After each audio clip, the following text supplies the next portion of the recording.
Matthew Evans, a wealthy man in his late 70s, sat alone in his gleaming silver Mercedes, tapping his thumb impatiently against the leather steering wheel.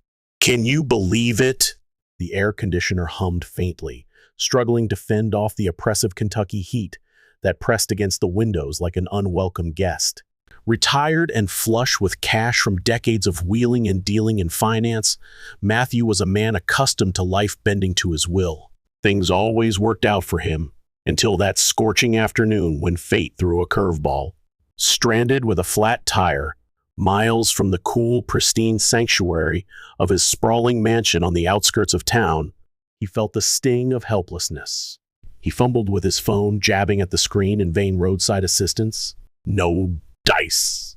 The signal was dead, and after a few futile attempts, he let out a heavy sigh, slumping back in his seat. "Well, this is just great," he muttered to himself, resigning to the fact that he'd have to wait it out. But just as frustration started to bubble up, oh, how it gnawed at him. He spotted a figure approaching down the dusty road. A young boy, maybe 13 or 14, strode toward him with purpose, his faded t-shirt clinging to his slight frame and his worn-out sneakers kicking up little clouds of dirt. Who was this kid? Matthew squinted, watching as the boy's sharp eyes scanned the car, narrowing with focus before landing on him with a polite yet confident nod. "Got a flat, sir?" the boy asked, his voice steady as a rock. Matthew blinked, caught off guard by the kid's composure. Yes, I do," he replied, a strange cocktail of relief and unease swirling in his chest. "I was hoping for a bit of help, but my phone's got no signal out here, can you imagine?" The boy flashed a small, easy smile that lit up his face. "I can help with that," he declared, dropping to his knees beside the tire without a second's hesitation. "My grandpa taught me how to change a tire last summer. Do you have a spare?" Matthew, still processing this unexpected lifeline, gestured to the trunk with a shaky hand, watching in quiet awe as the boy popped it open and hauled out the tools like he'd done it 100 times. This scrappy little stranger worked fast, his hands moving with a quiet confidence that seemed almost too big for his years. What kind of 14-year-old knows his way around a tire like this? Matthew stood there, arms crossed, feeling something unfamiliar creeping in a humbling sensation he hadn't tasted in decades, not since his early days clawing his way up the ladder. He wanted to offer the boy anything, to repay this small miracle. But the kid barely glanced up, his focus laser sharp as he tightened the lug nuts with practiced ease. In just a few minutes, he was done, wiping his dusty hands on his jeans and stepping back with a simple, "All done." That little satisfied smile, it hit Matthew like a thunderbolt. He fumbled for his wallet, pulling out a crisp stack of bills. "Here, take this," he insisted, thrusting the money forward. "I really appreciate your help, seriously." But the boy, this incredible boy, took a step back, raising a hand with a polite shake of his head. "Thank you, sir, but I don't need anything. Just happy to help." Happy to help? Matthew froze, stunned, the bills dangling uselessly in his grip as the boy turned and walked off down the road, his silhouette shrinking against the hazy horizon. What just happened? The encounter left Matthew reeling, a quiet tremor of emotion rippling through him, though he couldn't quite pin down why. Alone again, he slipped the money back into his wallet, climbed into his car, and started the engine. As he drove, he kept stealing glances in the rearview mirror, watching the boy's figure fade into the distance. Who was this kid? For the entire ride home, his mind wouldn't let go of him. There was something about that boy, a quiet dignity, a self-assurance that didn't come from wealth or status, but from some deeper well of strength. It gnawed at Matthew, tugging at memories he'd long buried. That night, alone in his lavish mansion, Matthew couldn't shake the image of that boy walking away with nothing but a smile. Can you picture it? He sank into the leather armchair in his study, surrounded by towering shelves of books. He rarely touched fancy first editions collecting dust. The room was still, save for the soft, relentless ticking of the grandfather clock in the corner. His dinner, a perfectly cooked steak with tender asparagus, sat untouched on the side table, growing cold. He couldn't eat not when his thoughts were consumed by that kid. Matthew had met thousands of people in his lifetime, slick business partners, ambitious employees, cutthroat investors. Every interaction had a price tag negotiations, favors, deals sealed with a handshake or a signature. But this boy? This stranger who'd swooped in out of nowhere? He'd helped for no reason other than pure, unfiltered kindness. Who does that anymore? Leaning back, he sipped his scotch, the burn of it grounding him as the boy's confident smile flashed in his mind. He didn't look like he had much, those worn shoes with holes at the toes, that faded shirt, the dust caked on his small hands. It painted a story of struggle, didn't it? And yet, that kid carried himself with an integrity Matthew hadn't seen in years, not in boardrooms, not in penthouses, nowhere. It was rare, precious, and it hit him like a freight train. By the next morning, Matthew couldn't fight it anymore. He had to find that boy. Why? He wasn't sure. Was it guilt gnawing at him? Gratitude overwhelming him? Or just plain curiosity pulling him back? Whatever it was, he found himself behind the wheel again, cruising down that same stretch of road, eyes darting across the horizon for any sign of the kid. Hours ticked by as he stopped at every gas station and greasy spoon diner he could find, asking anyone who'd listen, "Hey, have you seen a young boy, maybe 13 or 14, faded t-shirt, worn sneakers?" Most folks just shrugged or shook their heads until, finally, a breakthrough.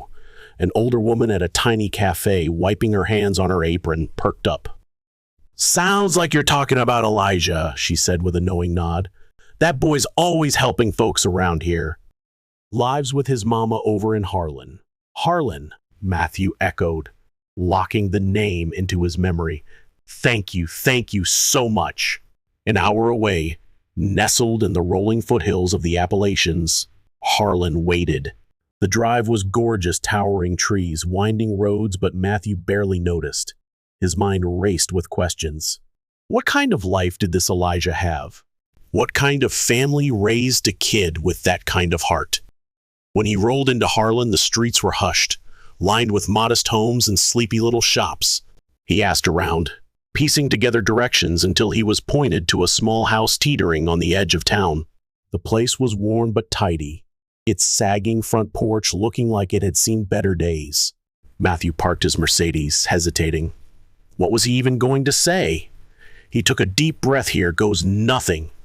And knocked. The door creaked open, revealing a woman in her early 40s.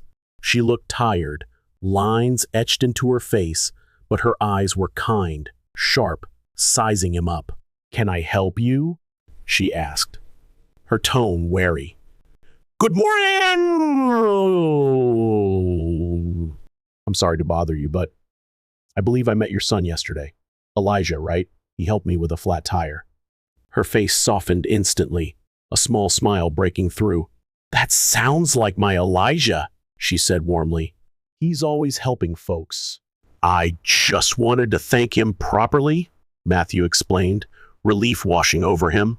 "He wouldn't accept anything from me yesterday, can you believe that?" She nodded, stepping aside. "He's out back. You're welcome to wait." Matthew stepped inside, and oh, what a contrast. The house was modest old furniture, scrubbed clean, walls dotted with family photos, and a few crayon-drawn pictures that screamed a younger Elijah. It was nothing like his own mansion, with its sterile surfaces and pricey art, but this place, it felt alive, warm, buzzing with something his home lacked.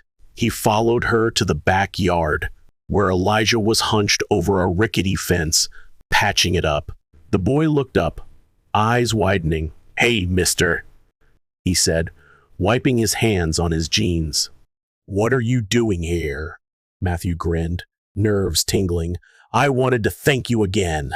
You helped me when I really needed it, and I just couldn't stop thinking about it, honest." Elijah shrugged, that easy, genuine vibe radiating off him. It wasn't a big deal. But to Matthew? Oh, it was everything, and he was dead set on proving it. Elijah leaned against the fence, his curious gaze locking onto Matthew. For a moment, they just stood there, silent. The kid's calm made Matthew feel oddly exposed, like he was the one under scrutiny. I don't think you realize what a big deal it was, Matthew said, breaking the quiet. People don't usually help strangers without expecting something back. Don't you see that? Elijah tilted his head, puzzled. I don't see it like that, he replied simply. If someone needs help and I can do it, why wouldn't I? That logic? It floored Matthew, pure and simple and perfect. He glanced past Elijah to the yard, a patchy fence of mismatched wood, uneven grass, an old swing set leaning like it might collapse, its chains rusted to bits. This family didn't have much, did they? But they made it work, and that hit him hard. You've got a good head on your shoulders, Matthew said, meaning every word. Your mother must be so proud. Elijah grinned, tossing a look back at the house. She works hard, I just try to help out where I can. Matthew went quiet, soaking it in. He thought back to his own childhood, a cramped house like this, parents scraping by, teaching him grit and guts. Somewhere along the line, chasing wealth and power, he'd lost that. Now, standing here, nostalgia and regret crashed over him like a wave. I'd like to do something for you and your family, Matthew blurted out. Elijah straightened, cautious. We're okay, mister. We don't need anything. It's not about need, Matthew pressed, voice firm. It's about what's right.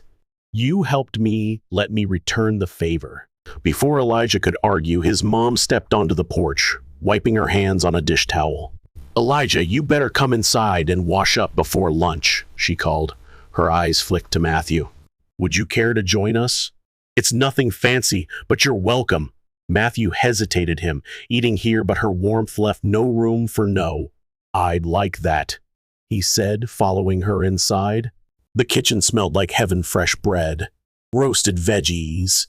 The table was small, chairs mismatched, but set with love. Matthew sat, feeling out of place in his fancy suit, while Elijah washed up and slid in, that easy smile never fading. As they ate, Matthew got sucked into their world. Elijah chattered about school, friends, his wild dream of being an engineer, can you imagine? His mom shared tales of their tight-knit community, pride glowing in her voice. Matthew listened, a warmth blooming in him he hadn't felt in forever. His mansion, cold and hollow compared to this house bursting with laughter and life. After lunch, clearing the table, Matthew turned to Elijah's mom. You've done a remarkable job raising him, he said. He's got more heart than most people I know, honest. Her eyes shimmered with gratitude. Thank you. He's a good boy, but we've had our struggles. We've learned to appreciate the small things. Matthew nodded, ideas sparking. He couldn't just walk away, not after this family handed him a gift he didn't even know he needed, a wake-up call about what really matters. Driving home that afternoon, clarity hit him like a lightning bolt. This wasn't charity, it was about honoring Elijah's selflessness, their strength. He started planning, heart racing with purpose, ready to turn gratitude into action for a family that had changed him forever. Matthew Evans couldn't stop thinking about that incredible boy's selflessness and the quiet, unshakable resilience of his family, Elijah, and his mother deserved so much more than just getting by. Patched fences and worn-out furniture? No way. They deserve stability, recognition, a real chance to shine for the strength they showed every single day. Their grit had lit a fire in Matthew, and he wasn't about to let it flicker out. The next morning, he sprang into action. Can you believe how fast he moved? He grabbed his phone and started making calls, dozens of them, reaching out to old colleagues, contractors, and suppliers who owed him favors from his high-flying finance days. By midday, a plan was locked and loaded, buzzing with possibility. Within a week, BAM trucks roared up to Elijah's modest little house, workers spilling out like an army of hope. Matthew stood on the sidewalk, clipboard in hand, barking orders like a man possessed, directing the renovations as Elijah and his mother stared, jaws dropped, in total shock. "You didn't have to do this!" Elijah's mother cried, her voice trembling with disbelief as she watched the crew unload stacks of lumber and shiny new tools. "We've managed fine on our own, really." Matthew spun around, his eyes locking onto hers with an earnest intensity that stopped her cold. "Managed? Oh, you've done way more than that. You've thrived. But listen, you gave me something I didn't even know I was missing, a wake-up call. Let me give back, please." Elijah stood beside his mom, quieter than usual, his thoughtful gaze fixed on the chaos unfolding around them. Matthew knelt down just a bit, meeting the boy's eyes with a grin that trembled with emotion. "You taught me something huge, Elijah. Helping people? It's not about money, it's about showing up. And I'm here, I want to show up for you." Can you imagine how that hit the kid? Over the next several weeks, that tired old house transformed right before their eyes. Holy cow, what a sight. The sagging porch, gone, replaced with sturdy gleaming wood that could hold a crowd. The leaky roof, fixed up tight, and that rusty, sad swing set out back, ripped out and swapped for a shiny new one that practically begged to be played on. Inside, the walls got a fresh coat of paint, the floors gleamed with polish, and the kitchen, oh, the kitchen! It sparkled with modern appliances that made it look like something out of a magazine. At first, Elijah couldn't help himself. He darted out to pitch in, hauling planks and sweeping debris like a little worker bee. But Matthew? He wasn't having it. "Your job," he said with a warm, teasing smile, "is to enjoy being a kid for a little while. Go on. Relax." Still, Elijah's curiosity was unstoppable. Can you blame him? He'd sneak out, wide-eyed, watching the crew measure, cut, and build, soaking it all in like a sponge. One of the workers, a big, burly guy named Joe, caught the spark in the kid's eyes and waved him over. "Hey, want to help measure these planks?" he boomed. Before long, Elijah was peppering him with questions. "What's this tool for? How do you make that cut?" His excitement, so contagious it lit up the whole yard. Matthew watched from a distance, his chest swelling with a warm, unfamiliar pride. For the first time in years, decades even, he felt like he was doing something real, something that mattered beyond himself. Wow, what a feeling. Elijah's boundless energy took Matthew back, way back to the ambition he'd had as a young man, before life drowned him in boardrooms and stock portfolios. One evening, as the sun dipped low, painting the sky in fiery hues, the project was almost done. The family stood on that brand new porch, gaping at the transformation. Can you picture their faces? Elijah's mother turned to Matthew, her voice thick with awe. "This isn't just a house anymore, it's a home." "I don't know how we can ever thank you." Matthew shook his head, his tone soft but firm. "Oh, you already have. You reminded me what life's supposed to be about: family, connection, purpose. I think I'm the one who should be thanking you seriously." The final day of the renovations. It was a party, a real celebration. Neighbors poured in, wide-eyed, to check out the changes, bringing smiles and little gifts, fresh baked bread still warm from the oven, jars of sweet homemade jam, even a potted plant with bright green leaves. Elijah's laughter rang out like music, echoing through the yard as he raced around, showing his buddies the new swing set and the freshly painted rooms that glowed with life. Inside, that house, once so tired and worn, now buzzed with a vibrancy that took Matthew's breath away. He stood on the front porch, leaning against the sturdy new railing, watching it all unfold. Joy, pure, unfiltered joy, washed over him, a kind he hadn't felt in years. How could something so simple feel so huge? Elijah's mother strolled over, a cup of iced tea in her hand, offering it with a gentle smile. "You've done more than fix a house," she said softly, her words sinking deep. "You've given us hope." And I think you found something for yourself too, haven't you? Matthew nodded, taking a sip, the cool sweetness grounding him.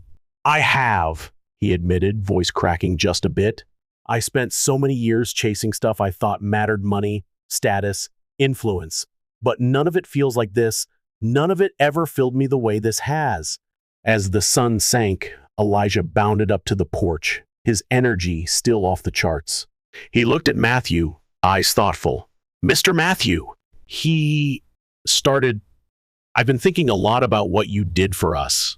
I want to do something like that one day. I want to help people too. Matthew's heart swelled as he placed a hand on the boy's shoulder, voice steady as a rock. You already are, Elijah. Your kindness kicked all this off. Don't ever lose that, you hear me? The three of them sat there, watching the sky shift from gold to deep orange. Oh, what a sight! The day's warmth lingered, but there was a deeper warmth, one woven from connection, gratitude, and a shared sense of purpose that wrapped around them like a blanket. When it was time to go, Elijah and his mom walked Matthew to his car. That boy's wide grin and his mother's tearful, grateful smile, they burned into Matthew's memory as he drove off. This wasn't the end, no way. It was the start of something new, a fresh chapter for all of them. In the weeks that followed, Elijah's curiosity about construction exploded into a full-blown passion. Can you believe it? Matthew set him up to shadow the workers who'd revamped the house, and the kids soaked up every ounce of know-how, eager as ever. Matthew? He kept coming back to Harlan, drawn like a magnet. Each visit felt less like a trip and more like coming home. How crazy is that? He wasn't an outsider anymore. He was part of something bigger, something real. For the first time in forever, he was content, truly content. And so the story wrapped up right where it started, in a small town with a massive heart, where one kid's act of kindness flipped an old man's world upside down. What a lesson, huh? It's not about what you have, it's about what you give. Oh, what a story. This is one that hits me right in the gut. It's got me thinking hard about how we live, how we treat each other, and what really matters in this crazy, fast-paced world. Matthew and Elijah, they're like a wake-up call screaming at us to ditch the shallow chase for money and status. I mean, come on. Matthew had it all, the mansion, the Mercedes, the fat bank account. But was he happy? Heck no. He was lonely, stuck in a sterile bubble, until a kid with nothing but a good heart showed him what life's really about. That's the kicker. True joy isn't in what you own, it's in what you give, who you lift up. And Elijah? Oh, that boy's a hero in my book. Living with so little, patched fences, worn shoes, yet he's out there helping strangers without a second thought. Why can't we all be like that? Society's obsessed with what's in it for me, but Elijah's showing us kindness doesn't need a price tag. It's raw, real, and powerful. It makes me mad, honestly, how we've let greed and selfies drown out that simple, beautiful truth. We're so busy climbing ladders, we forget the folks at the bottom, the ones who'd give you their last dime if you needed it. This story's got me fired up. Lifestyle shouldn't be about hoarding wealth. It should be about building connections, making a dent in someone's day.